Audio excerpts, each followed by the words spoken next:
Take a pit stop for all things NASCAR with the Ford Tire Change podcast. Here is your host, Dawson Iserlo.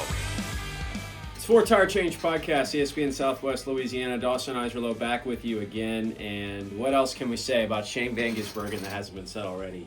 He does it again. Fourth consecutive road course victory. And just dominated the field at Watkins Glen. It was not close in a race that we thought was going to be close. So we'll talk about that. We'll talk about what's coming up at Richmond. Excited to be over there this weekend. And the point standings, the wins, the things that are going to be left in a regular season that does not have much left in it, right? We are going to be very, down to it here in the last couple of weeks. So appreciate you if you wouldn't mind, like, comment, and subscribe. Keep this thing rolling.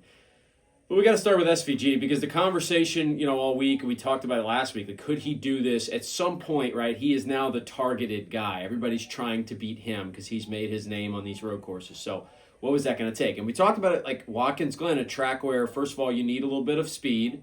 It's one of the fastest road courses. It is the fastest road course that they go to in NASCAR. The other drivers are familiar with this place, right? Been going to Watkins Glen for a long time in the NASCAR Cup Series. SVG hasn't been going to it for that long.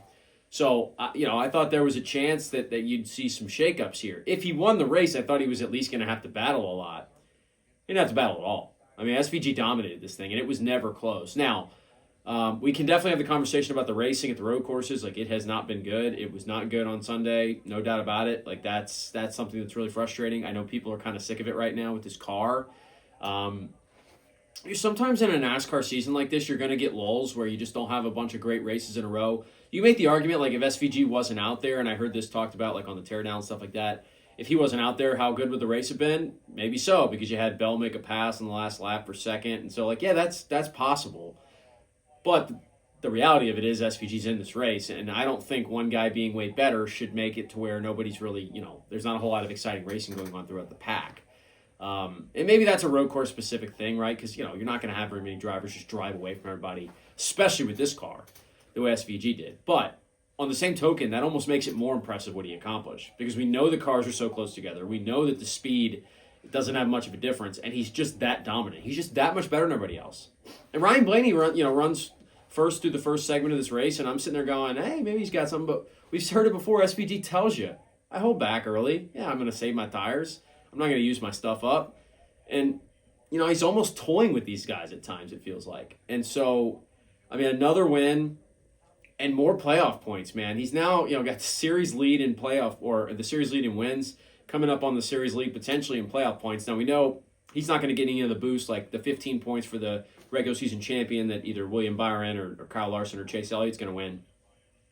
So he's not going to be the leader going into the first round of the playoffs, but, he's going to get to the point. I saw a stat the other day that, essentially right now where he's at, if you estimate, where you basically usually need to be to get out of the first round, he's going to have to average, a 17th place finish in the first round of the playoffs.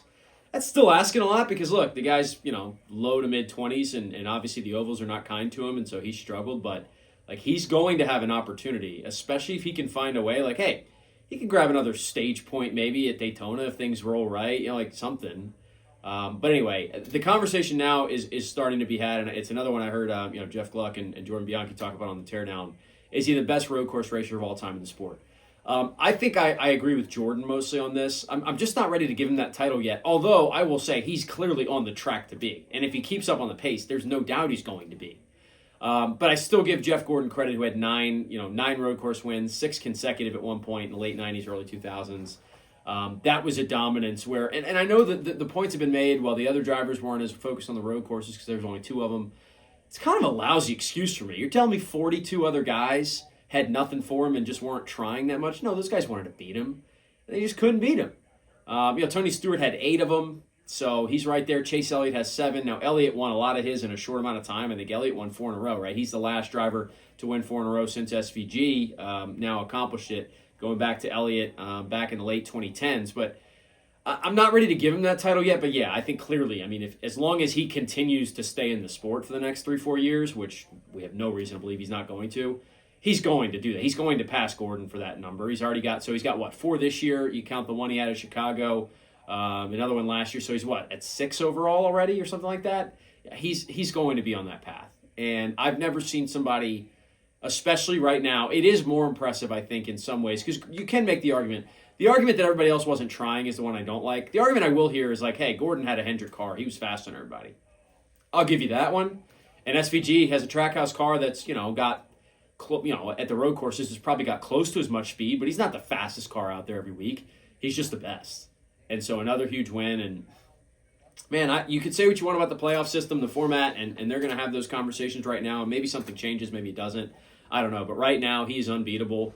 And obviously, his goal is get to the Roval in the playoffs somehow. He'd have to get all the way to the round of 8, and that round of 12 I think would be dicey for him. But he has gotten better. He's had some speed in weeks where they haven't had any big issues with the car or pit stop strategy. Like, I think he's capable. They're going to give him, you're going to have maybe a little bit more emphasis on his car in the playoffs because you're probably only going to have. I guess Suarez could still win a race here in the last couple of weeks, but it's going to likely just be him and Chastain as far as that Trackhouse team is concerned. So, it's fun to watch. I know some people don't like it because it's dominant and they want to see more competitive racing. I understand that. I get it.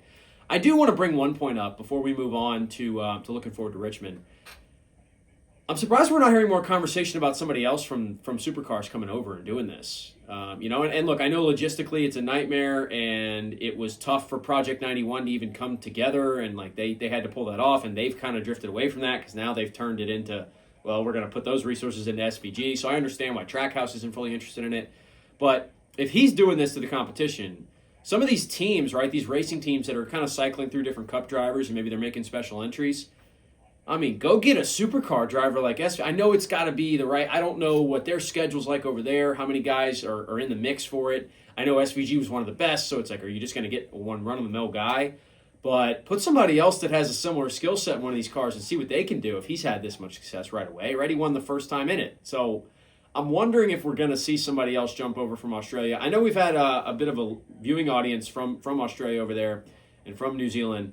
Let me know in the comments, like, is that a real thing? Is that a possibility? Somebody else coming over, and would other drivers be interested in this? I know it takes two to tango. You'd have to have the NASCAR team willing to do it and the driver willing to come over, but bring somebody over to try and beat SVG, right? If you can't beat them with the NASCAR drivers you got now, let's see something else. But another dominant performance, just hats off to him. It's fun to watch for me. It's not everybody's thing, but for me, I enjoy it.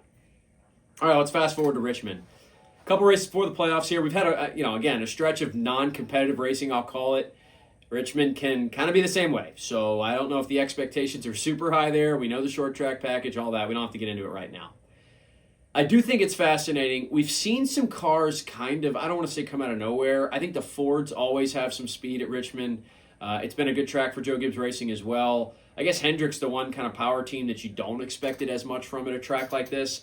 I will be there. I'm excited to be there. Going over there this weekend. I'll be at the race on Saturday night, so I'm hoping it'll be my first experience there. I've heard a lot about this place. I know this place was special in the early 2000s. It's clearly lost a lot of that luster, but I'm excited to check it out for the first time.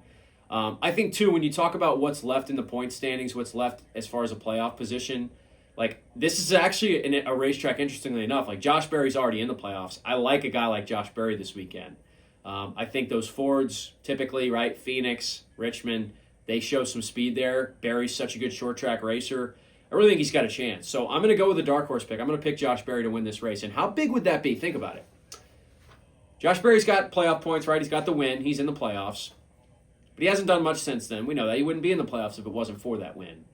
If he were to get a win at Richmond on Saturday night, and maybe win a stage and win the race, right? Let's say he had 6 playoff points. He all of a sudden puts himself in a different category going into the first round of the playoffs. We talk about what SVG's done with his 4 wins, right? If Berry does that, and if somebody, one of those drivers who has 1 win, think about a Ross Chastain, same thing for him. If you get a win at a race like this, doubling your playoff points essentially, you start to make that first round go, all right, we got a real shot here. Instead of feeling like, all right, it's going to be an uphill battle, we're going to be fighting for points, we're going to be fighting to try and get here, maybe we get a win. You're in a really, really good position. So I think it could be fun, and that could lead to some shakeup. Now, obviously, if it's a driver who doesn't have a win, like think of a Ricky Stenhouse Jr., a Kyle Busch, you could really flip this thing upside down. But don't rule out somebody who has a win really, really improving their chances once they're in the playoffs. So that's why I'm picking Josh Berry on Saturday night. Hope it's going to be really, really fun. Should have a little bit of a new intro for you next week as a result of that Richmond race. But keep liking, commenting, subscribing. We are rolling along with the 4 Tire Change podcast. Thank you for joining us. We'll see you next week.